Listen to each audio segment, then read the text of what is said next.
Welcome to another compositional episode here at Soundiron. My name is Corrina, and today I will be breaking down something that I made using the tiny thumb pianos.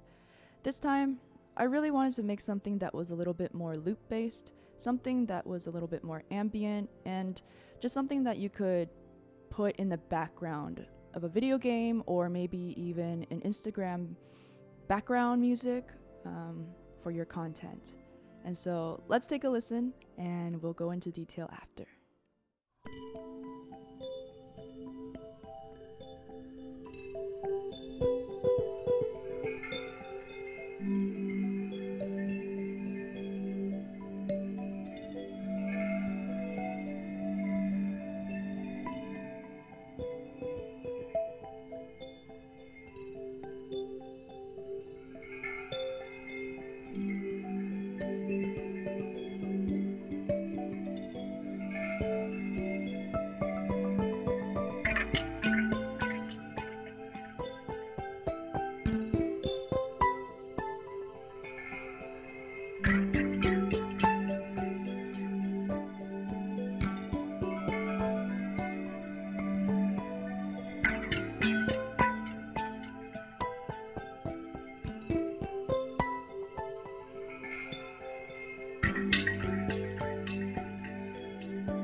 So I'm going to talk about this composition, breaking it into three main categories. First category is the melody or the lead lines. The second category I'm going to talk about is the pads and the sustains. And then third are the effects. So with this particular composition, I started out by writing the melodic content first.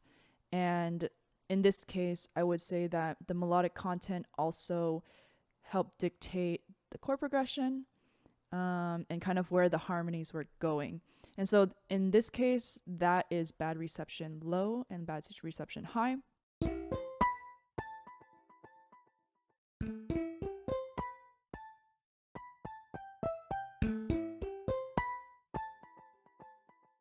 The final product wasn't what I had originally come up with.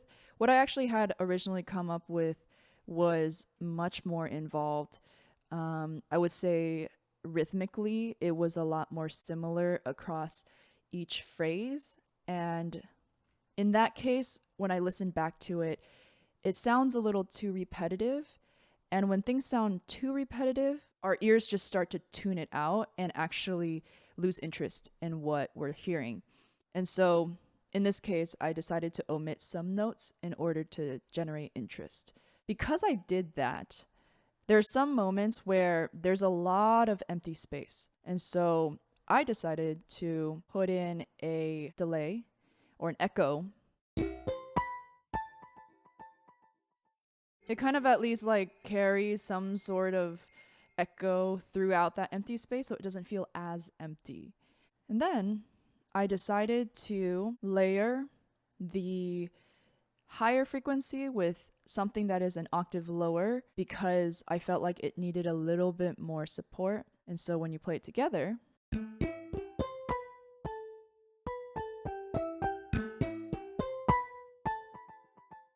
the next section I would label more as pads. The first one I used was called reversed, and it sounds like this.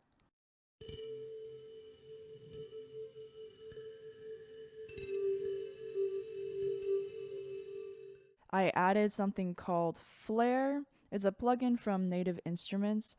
It kind of resonates certain harmonic frequencies in this particular pad, and it kind of like pops it out or it like delays it a little bit to give it a little bit more character, a little bit of texture, because ultimately what I'm trying to create here with this instrument is ambiance and feeling and environment, less so something that is clear cut and planned and notated essentially.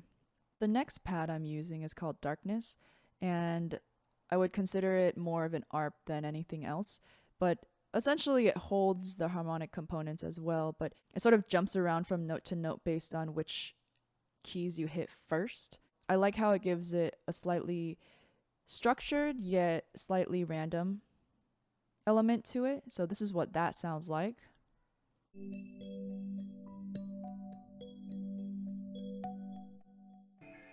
Ultimately, when I used this, I had actually wanted to use this as an extra textural element to fill in the empty space a little bit, just because some of these pads are very ambient, but sometimes when you hold notes for super long without much change, it also creates a sense of stagnancy. So if you layer some that have a little bit more bounce to it, it actually creates more movement. Then the next pad I used is called Takeoff. I thought that the reversed pad was a little bit more to cover the lower end, but I really wanted something that was hanging over.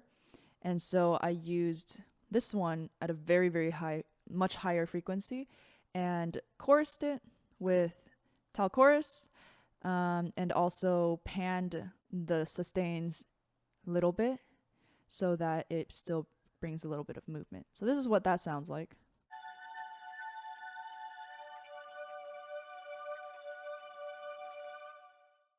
And so with all of these three pads put together, this is what it sounds like.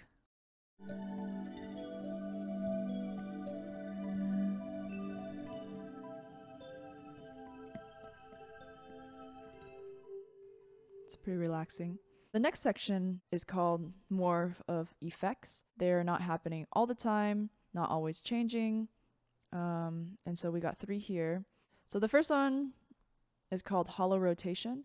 And I kind of wanted to use it to give just a little bit of mid-low, since everything else is a little bit more on the higher frequencies, to give it some contrast. And also from a timbrel's perspective, I wanted to give something that was a little bit more percussive. And so this is what that sounds like. So with that delay, it kind of gives it a little bit more percussive elements. It gives a different vibe from all the more rounded and pretty shimmery sounds. And to match that, I also put pure crystals on a lower octave to match that sort of hollow, woody vibe.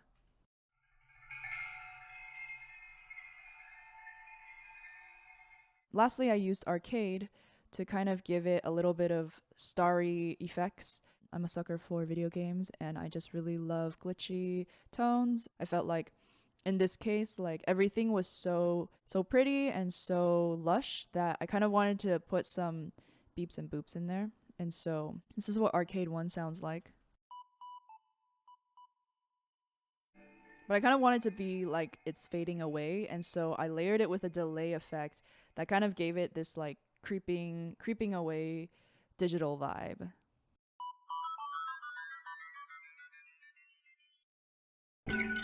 Just to give it a little bit more character. And so again, it's usually pretty helpful to use loops for video games, partially because it helps with programming and the coding aspect of it, but it also creates a sense of environment because it just kind of continues over and over again, so that kind of immerses listeners into a space where they can be a part of it but not have to actively think about it while they're playing their game. Because ultimately the goal of music behind visuals, behind video games, is to enhance and not to overtake. So thanks for listening to this walkthrough. I hope that you were able to take something away from it and that it inspires you to create something on your own using this instrument. Thanks again for listening, and I'll see you in the next one.